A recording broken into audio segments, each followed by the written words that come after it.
संख्या 27 और 28 पर मैं मेरी बात रखूंगा। माननीय सभापति महोदय, राजस्थान सरकार ने निरोगी राजस्थान की कल्पना की। राजस्थान के तमाम निवासी निरोगी रहे, उनका स्वास्थ्य अच्छा रहे। माननीय चिकित्सा मंत्री महोदय यहां नहीं विराजे हुए हैं। जब हमारे अस्पताल सारे खाली रहेंगे, डॉक्टर्स खाली रहेंगे, मेरे से पूर्व वक्ता माननीय सदस्य कह रहे थे कि अभी सीएचसी पीएचसी सभी भर दी गई है। मैं आपको मेरे विधानसभा क्षेत्र रतनगढ़ की यदि बात करूं तो वहां सीएचसी राजलदेसर के अंदर 4 पद आज भी खाली पड़े हैं। छापर सीएचसी की घोषणा होगी, वहां पर एक डॉक्टर एक भी नियुक्ति नहीं की गई है। 2 डॉक्टर्स के सहारे नहीं हुई है। भाई इंद्राज जी, मैं आपको निवेदन कर रहा हूं, आप मेरी बात सुनिए। माननीय सभापति महोदय, कैसे हम इस राजस्थान की निरोगी राजस्थान की कल्पना कर सकेंगे जब आपके पास में बार बार जब हम मिलते हैं, चिकित्सा मंत्री महोदय से मिलते हैं, मुख्यमंत्री जी से मिलते हैं, तो एक ही बात कहते हैं कि डॉक्टर बता दो कौन सा, कहां से डॉक्टर लगाएंगे। हमारे पास में डॉक्टर थोड़ी है। डॉक्टर्स की व्यवस्था करने की जिम्मेदारी राजस्थान की सरकार की है। चिरंजीवी योजना के बारे में बहुत बड़ी बड़ी बातें कही गई। इसमें केंद्र के पैसे के बारे में कहीं कोई जिक्र नहीं किया। कोई बात नहीं, आप मत करो, आपकी सत्ता यहां पर है, आप जैसे भी आपका ध्यान जिस तरह भी जाए करो। लेकिन मैं ये कहना चाहता हूं कि इसकी मॉनिटरिंग किस तरह से हो रही है। चिरंजीवी योजना की मॉनिटरिंग में राजस्थान सरकार पूरी तरह से फेल हो गई है। जिस उद्देश्य के साथ में ये योजना लागू की गई है, ये पूरी तरह से फेल है। प्राइवेट हॉस्पिटल्स वाले चिरंजीवी वालों का इलाज करने से कतराते हैं। प्राइवेट हॉस्पिटल्स के ऊपर एक तलवार लटका दी गई है। प्रवर समिति के अंदर वो मसला है। ऐसी स्थिति के अंदर जब तक उसका निर्णय करके आप लोग प्राइवेट हॉस्पिटल्स को कॉन्फिडेंस में भी नहीं लोगे, वो वहां पर जाते हैं। मेरे से पूर्व कई वक्ता बता भी रहे थे, जाने के बाद में उनको भर्ती करने के बाद में धीरे धीरे उनके साथ में वो हाल किया जाता है कि दोबारा कभी प्राइवेट हॉस्पिटल के अंदर, चाहे चिरंजीवी योजना हो चाहे अन्य कोई योजना हो, वो व्यक्ति जाना ही नहीं चाहता है। और सरकारी अस्पतालों के हालात की तो मैं जिक्र करूं तो ये इतना लंबा चौड़ा पुलिंदा है जो बार बार समय समय के ऊपर, चाहे वो राजस्थान पत्रिका हो चाहे भास्कर अखबार हो, उन सब बड़े लीडर्स जो पेपर्स हैं, उन पेपर्स के अंदर इस सरकार की पोल कलई कई बार खोली है। अखबार ही नहीं इस सरकार की कलई खोल रहे हैं, बल्कि मेरे सामने बैठे हुए सत्ता पक्ष के अनेक विधायक साथियों ने भी, चाहे वो दबी जबान के अंदर खोली हो, चाहे डॉक्टर जितेंद्र सिंह जी हो और चाहे हमारे सभापति पैनल के माननीय चंदेलिया साहब हो, सबने इस सरकार की कलई खोलने की बात की है। और इनके ऊपर वो उनकी भाषा थोड़ी डिफरेंट होती है। मैं आपसे निवेदन करना चाहता हूं विनम्र कि ये 1 साल में जनता क्लिनिक की बात करी थी, 3 साल में एक जनता क्लिनिक नहीं। मैं मेरे रतनगढ़ विधानसभा क्षेत्र की बात करूं, अभी हमारी माननीय मनीषा जी यहां पर नहीं बैठी हुई है। मनीषा जी, अच्छा होता आप बात करती, आपके hifi hero major Dalpat Singh Shekhawat की, जो हमने पाठ्यक्रम के अंदर उनको शामिल किया था, वो हमारे हीरो थे। उनकी बात को इस सरकार ने आते ही उनको पाठ्यक्रम से हटा दिया। अच्छा होता आप जोधपुर की वो बात करती। अच्छा होता रावणा राजपूत समाज, जिस समाज से आप भी आती हैं, आज सड़क के ऊपर इस सरकार को रो रही है। उनकी कोई सुध लेने वाला नहीं है। हालात उनकी मांगों को सुनकर के उनके ऊपर फैसला करवाती, तब तो मैं समझता कि आप न्याय कर रही हैं। नहीं तो निश्चित रूप से आप सरकार को बचाने के लिए जिस तरह से बातें कर रही थी, ये सब असत्य बातें थी। मैं जनता क्लिनिक की बात हम लोगों ने की, 50 करोड़ रुपए का घोटाला हो जाता है और सरकार आंख बंद करके बैठी रहती है। पीबीएम हॉस्पिटल का ये अखबार के अंदर कटिंग है। स्टेट कैंसर इंस्टीट्यूट, जिसमें रेडिएशन फिजिसिस्ट नहीं, 6 महीने से मशीनें लगा दी। मेरे रतनगढ़ के अंदर ट्रोमा सेंटर बनाया, मशीनें लगा दी, लेकिन उसके बाद में डॉक्टर्स नहीं, उसके ऊपर ताला लगा दिया। जो मशीनें थी, लाखों करोड़ों रुपए की मशीनें, वो धूल फाक रही है। और ये राजस्थान, ये पत्रिका की खबर है, नवज्योति की भी है। स्टेट कैंसर इंस्टीट्यूट में रेडिएशन फिजिसिस्ट नहीं, 6 महीने से धूल फाक रही है गामा मशीन। ये सरकार का नमूना है। इंस्टीट्यूट ऑफ ट्रॉपिकल मेडिसिन और वायरोलॉजी कागजों में रह गई। ये सारी बातें मैं लंबी नहीं करूंगा क्योंकि समय कम रहता है, लेकिन बड़े ऑपरेशंस में चीरा लगाने वाली 14 लाख की मशीन ओटी से चोरी हो गई राठौड़ साहब। ओटी से चोरी हो जाए, सरकार बच्चों को कुत्ते उठा करके ले जाए, नोच नोच करके खा जाए और सरकार हाथ पर हाथ धरे बैठी रह जाए। पूरे राजस्थान को करीब 2/3 घोषणाएं अभी अधूरी हैं। ये सारी की सारी वो खबरें हैं, मैं मेरे मन से कोई खबरें नहीं कह रहा हूं, ये वो खबरें हैं जो राजस्थान की पोल खोलने वाली अखबारों के अंदर और प्रेस मीडिया के अंदर इतनी आई हैं, यदि मैं बताने लगूं तो 1 घंटा लगेगा। लेकिन अब आरजीएचएस के अंदर दवाओं की बात करें, कोई व्यक्ति आरजीएचएस के अंदर दवा लेने जाता है तो वो कहते हैं 1 दवा तो हमारे पास में है, 2 दवा है, ये बाकी दवाएं नहीं है। क्यों नहीं है भाई? फिर वो धीरे से कहते हैं एमएलए साहब आप बात उठाओ इसको, हमारा तो पेमेंट ही नहीं हो रहा है। 9-9, 10-10 लाख रुपए जो दवाई देने वाली दुकानें हैं उनका खाली अभी बाकी पड़ा रहता है, इसलिए वहां पर दवा नहीं मिलती है, मरीज इलाज नहीं करवा पा रहे हैं। मैं रतनगढ़ जिला अस्पताल तो खोल दिया मंत्री महोदय, लेकिन जिला अस्पताल खोलने के बाद में उसमें सारे पद खाली पड़े हैं। मैंने पहले भी एक बार कहा था, मेरे यहां पर 5 जो डॉक्टर हैं वो अभी तक स्पेशलिस्ट खाली हैं, 40 में से 25 पद खाली हैं, अन्य चिकित्सा कर्मियों के 50 पद खाली पड़े हैं, बाकी सीएचसी पीएचसी सब खाली पड़ी है। मैं आप लोगों से सभापति महोदय आपके माध्यम से चिकित्सा मंत्री जी से और मुख्यमंत्री जी से मांग करता हूं कि मेरे विधानसभा क्षेत्र के प्रेमनगर और छाबड़ी मिट्टी ढाकावाली में उप स्वास्थ्य केंद्र स्वीकृत किया जाए, बहुत महती आवश्यकता है। और जो उप स्वास्थ्य केंद्र हैं जहां पर उनको पीएचसी में क्रमोन्नत किया जाए, गोरीसर, जेगनिया, विधावतान, परसनेऊ, इनको पीएचसी में क्रमोन्नत किया जाए, लाचरसर को सीएचसी में क्रमोन्नत किया जाए और राजकीय अस्पताल और आदर्श सीएचसी राजलदेसर। अब आदर्श सीएचसी की बात करें, निश्चित रूप से आदर्श सीएचसी खोलने के लिए सरकार ने दिशा निर्देश दिए, आदर्श सीएचसी खोल तो दी, हमने भी अनुशंसा कर दी कि राजलदेसर को आदर्श सीएचसी बनाओ, लेकिन पिछले दिनों में वहां पर जाकर के आया था, अखबारों के अंदर भी पढ़ने को मिला होगा, आप लोगों को भी देखे होंगे, वहां पर एक डॉक्टर के सहारे उस आदर्श सीएचसी के अंदर सारा काम चलता है। पानी भर गया, मशीनें खराब हो गई, ये आदर्श सीएचसी है इस सरकार के अंदर। ऐसी स्थिति में दाऊदसर प्राथमिक स्वास्थ्य केंद्र और स्वास्थ्य केंद्रों में चिकित्सा और चिकित्सा कर्मियों के जो पद खाली हैं उनको तुरंत भरा जाना चाहिए।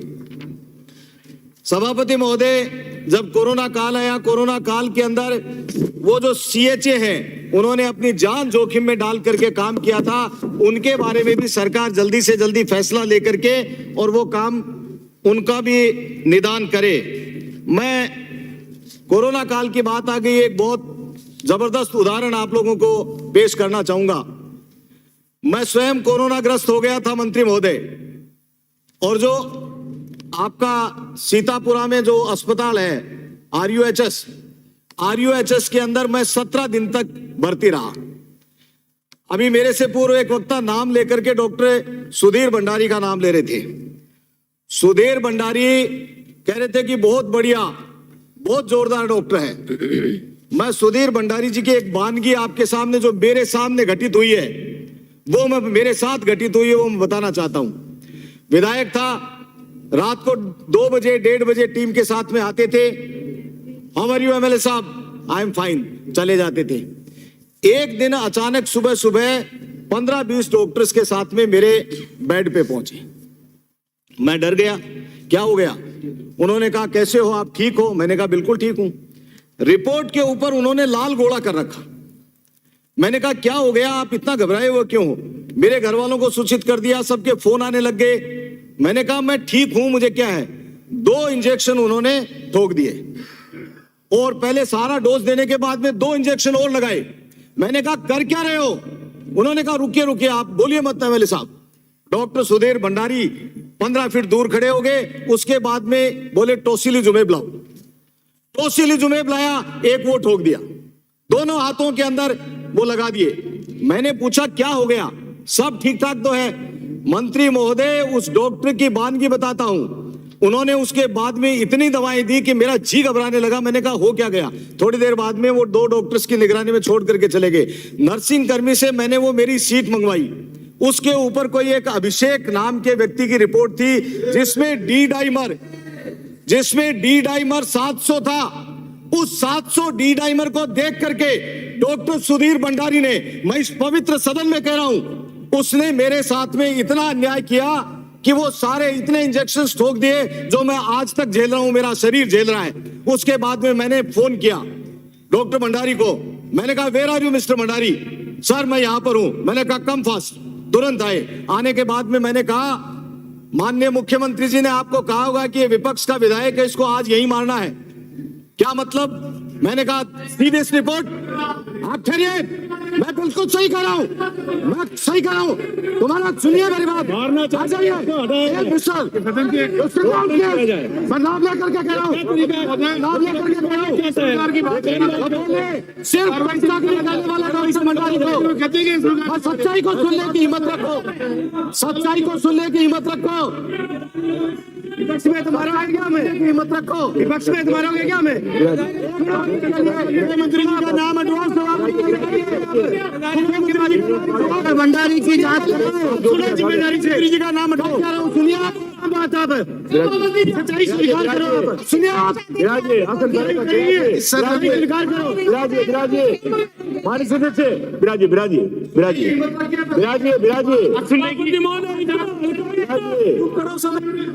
प्लीज परंपरा को निर्वहन करें।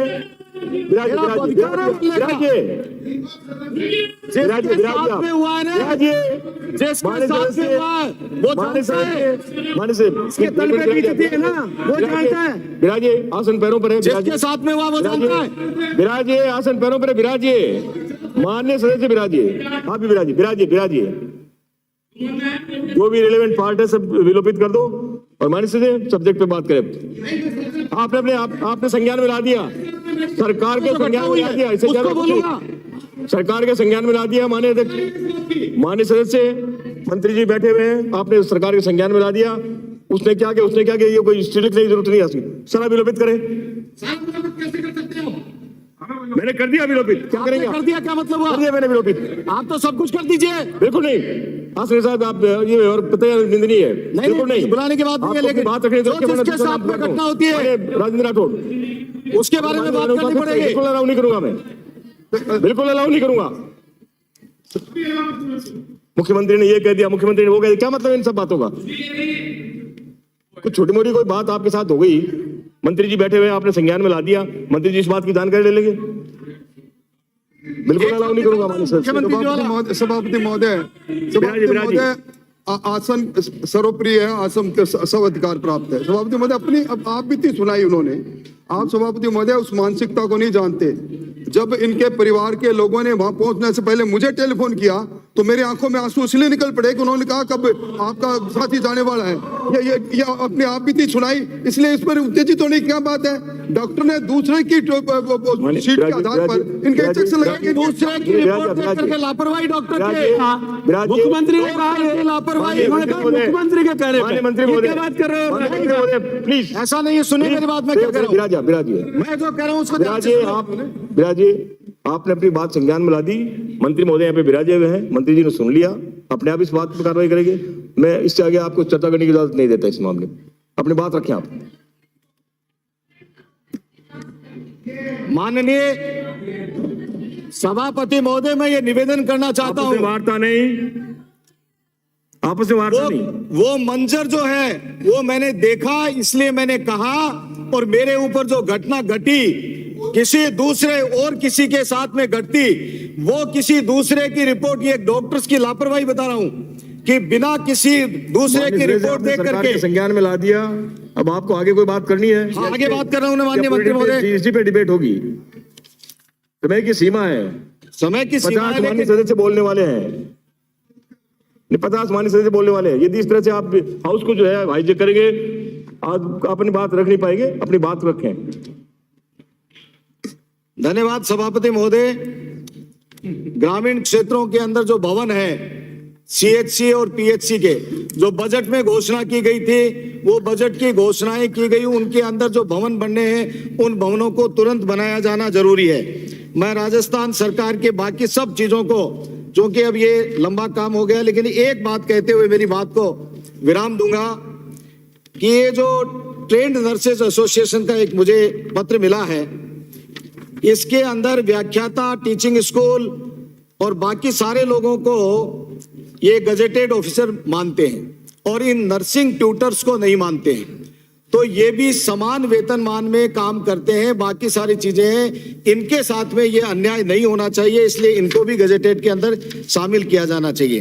बाकी मेरे विधानसभा क्षेत्र की कुछ मांगे जो मैंने पहले भी रखी हैं, ये सीटी स्कैन और सीआरएम मशीन जिला अस्पताल है रतनगढ़ का, उसके अंदर लगाया जाना चाहिए। और डायलिसिस के लिए सरकार की भावना, सरकार की मंशा है कि डायलिसिस तो रतनगढ़ अस्पताल में, छापर सीएचसी, राजलदेसर के अंदर और जो सीएचसी हैं उनके अंदर सरकार की भावना के अनुसार वहां पर डायलिसिस मशीन लगा करके डायलिसिस की व्यवस्था भी की जानी चाहिए। डॉक्टर्स जहां पर निश्चेचन की व्यवस्था ही नहीं है, जहां ऑपरेशंस होते ही नहीं है, जरूरत नहीं है, वहां पर डॉक्टर्स हैं, उनको हटा करके जहां ऑपरेशन थिएटर है वहां पर लगाए जाने की मैं मांग करता हूं।